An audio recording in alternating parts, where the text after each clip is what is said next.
Welcome to the Answers Yes podcast, where we interview some of the most interesting people that have said yes to opportunities in their life. We hope that through these stories, you can learn to create your own destiny by saying yes along the way. Join us as we explore the new series covering topics such as passion, integrity, and hard work. I'm your host, Jim Riley, and I hope you enjoy these interviews as much as I do. I believe that everyone has an important message worth hearing.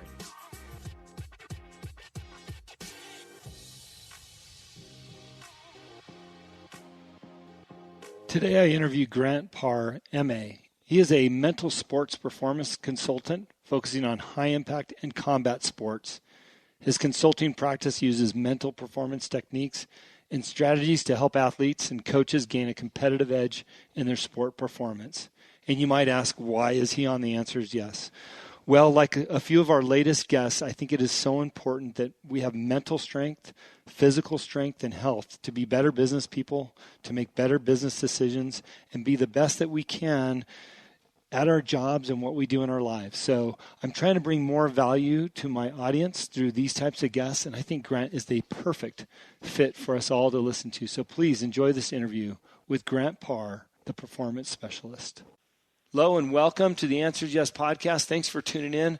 We are just on a roll with some sensational guests the last few weeks, and I'm very happy to have Grant Parr on the line with me today. Grant, how are you doing? I'm doing awesome. How are you doing? Yeah, I'm good. I apologize, as I mentioned, just running a little behind out here on Mountain Time up in Montana. Beautiful skies out there. And I'm just really excited to talk to you today about your story and what you do and how you got there. So if you don't mind, let's just jump right into really kind of where things started for you in your career and your business life and some of the challenges along the way. Absolutely. Well, it can be a long story, so I'll give you the short version of it. But currently I'm a mental performance coach, and I work with athletes, coaches, and teams. Also, what I call corporate athletes. I work with executives and corporations on the mental game, and I provide mental skills training. Mm-hmm. But how I got into this, in short, my athletic career back in the day, I'm 45 now, but I played football for 13 years. I was a quarterback and had a career-ending injury in my junior year in Division II football. And basically what that did is that injury left me frustrated and really disgruntled and frustrated because I was pushed out of the game that I loved. I had a compressed fracture to my left hip, and for about 2 decades, I really pushed the game of football. I pushed everything, that warrior mindset, that competitive person. I just pushed that away because I was really upset with the way that my career ended. And with that, I developed a very, very bad injury that no one wanted to take care of because I was so young, and your hips are so delicate. And so I spent about 2 decades with identity issues. I went through some depression and literally was having a very hard time with life and had a very hard time even talking about the game of football. So I finally, when I think I was 35 years old or 36 years old, I had my first surgery, first hip replacement, which went fine, but my body reacted very negatively. So what happened is that I ended up essentially, I was handicapped even worse. I was worse off for another 4 more years. I couldn't walk straight. I couldn't cut my toenails, couldn't tie my shoes. My spine was turning 3 spots the way they overcompensated my walk. So kind of giving you an idea of kind of what I went through from, being the man and not being the man. Mm-hmm. I literally got to a point where when I was going in for my second surgery, which they were doing some pretty creative advancement stuff to take care of my hip. And I'll tell you what, going into that surgery, when my doctor said, "Hey, we're gonna do something kind of crazy on you. We're gonna put some radiation in your hip. We're gonna do some cutting edge stuff on you. But before we do this, I want you to actually spend 6 to 9 months getting ready for this surgery. And no pun intended, I want you to come out running." And I said, okay, well, cool. And so when I made that decision, which I love my doctor for doing that, I literally, man, I adopted meditation, breathing, intentional work, gratitude work. I lost a lot of weight, and I started to realize, even though I had one bad leg, I spent 2 decades thinking that my body, everything else was wrong. Mm-hmm. And I shifted and realized there was things around it. So anyways, long story short, I literally came out of that surgery. I mean, the moment I came out, I knew that I was ready. Like, I came out of the surgery. I told the nurses I'm back. They didn't know what I meant, but I knew I was back. I walked that night. I was sitting perfectly that night. I mean, I was like, I had my life back. So that moment made me realize I needed to do something differently with my life. I needed to actually get back to who I really was. And that was that athlete, that competitive person. So I went in discovery mode for a couple of years and found that I was listening to Desmond Howard, a former football player, talk about a sports psychologist. And mm-hmm. It literally made me think about, what is a sports psychologist? And man, I did so much research after that day, after that interview, and 2 months later, I was enrolled in a master's program at JFK University for sports psychology, and here I am. I'm thriving. I love what I do, and I'm so happy that I went through what I went through, even though it sucked. But man, I found my passion, and I'm in service, and I love just sharing my energy. Yeah, it sounds like you've got an incredible story. What's interesting about, your story and, going from being the man to not being the man to coming back out of that, I worked with Bill Walton for a number of years, and he's listed as one of the top most injured basketball players of all time. And he went through a similar slump with his surgeries, and he'll talk about, being almost suicidal at the brink of brokenness. And I think oftentimes we as humans, we allow the smallest things to break us down and, derail us from our careers and who we are and what we aspire to be. And then when I hear a story like yours or like Bill's, I'm like, wow, I'm allowing something so small to derail my career. And here this guy is going through something so much more dramatic. What do you tell yourself as you're coming out of that slump? I mean, you talk about meditation and all these new activities. How do we pull ourselves out of that? Well, I think you got to allow yourself, perspective is everything. And I think if you can actually look at a situation from a different view, from a different lens, I always say this, and I wrote this in my book about crisis. I think crisis versus opportunity. Every time there's a crisis, there is an opportunity. You just kind of allow yourself to look at it differently and be open to it. But for me, when I came out of it, I'll be honest with you, for those 2 decades, it was really interesting that my whole life, I was the man. I mean, I played a big game. My life was great. And then I lost who I was, and I wasn't playing a big game. So when you ask me that question, coming out of what I went through, my adversity, that was kind of my mantra was, man, I'm going to play a big game with my life.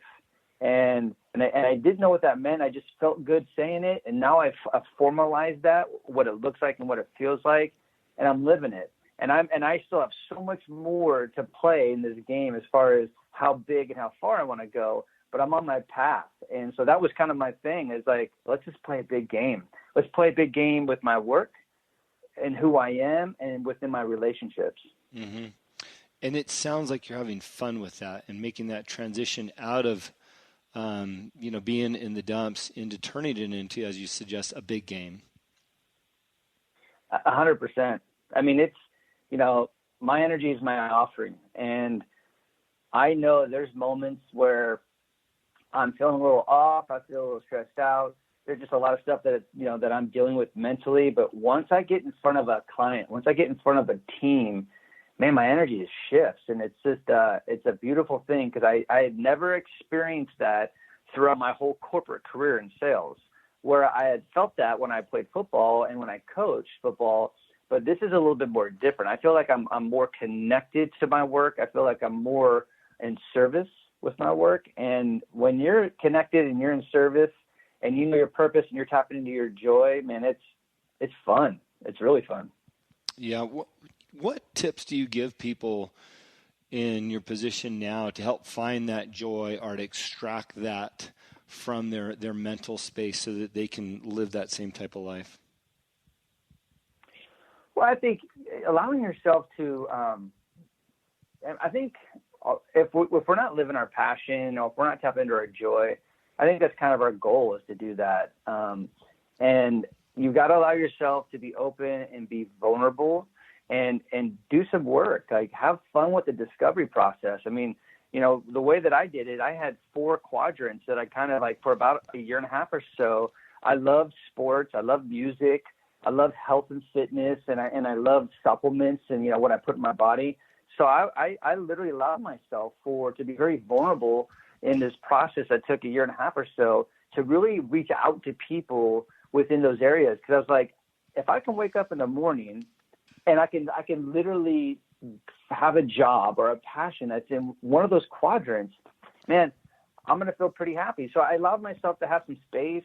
I didn't push myself. I was vulnerable with the process. And when I mean vulnerable, I was reaching out to very important people within those industries that I thought maybe they wouldn't even give me their time, and they did.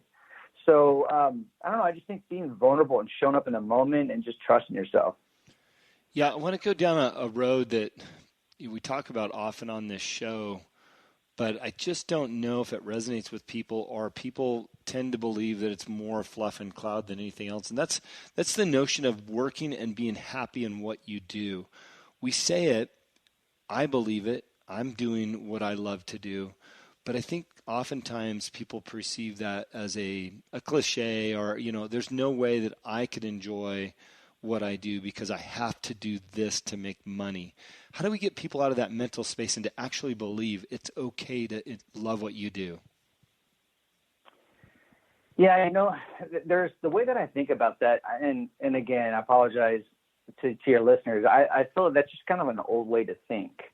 Like, really, you can only do things that don't, like, you can only make money at things that you don't like or that don't hit your passion. I feel like if you are picking a profession that maybe doesn't make a lot of money, but you love it and you're connected and you really are relishing it, guess what? I believe the universe is going to pay me back. And if I'm being purposeful and I'm showing up and I'm being vulnerable and I'm sharing my energy, I'm going to make my money.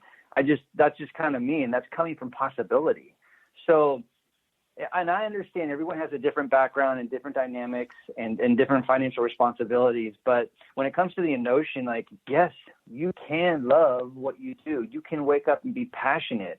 And I guess what I went through, and this is actually really interesting, is that the last 7 years of my corporate career, I made the most money in my entire life. Mm-hmm. I mean, I was making so much money, and I did not like at all what I was doing. The only thing I'd like was my boss was incredible and the people I worked with were great. But what I was doing, I didn't love. And what a rub, right? I wake up every morning disgruntled but making a lot of money. Now it's different. I'm loving what I do. Do I make as much money? No. But sometimes you have to have a different perspective of what you monetize. Like my podcast, I don't make hardly anything off it. But you know what? The relationships I've monetized from it, I can't even give you a dollar amount on that. So I guess it's perspective. And I feel like for people out there, you and I, we're a testament. You can love what you do and you can make a living. But I think it's more than just money. It's about the connection and the energy that you have with what you do. I think that's a really good point, because the money, if it's not the focus and your passion is, I have found 9 out of 10 times or more, the money follows the passion. And like you, one of my first careers, and I was making a ton of money for my age, I did not like the job. I was, you look around like, wow, I'm making a lot of money, but I just don't like it here. And when I switched that mentality and started doing what I love and started doing things for others and helping others, I started making more and more money, all the way to the point where I'm at today. Is I've had the most fulfilling career making those choices based on those beliefs. And I just want it for everybody. And I want them to get past the fact that, it's not a cliche, it's a reality. And you need to shift your mind within that reality. 100%. And what's funny is that when I go back to, I wouldn't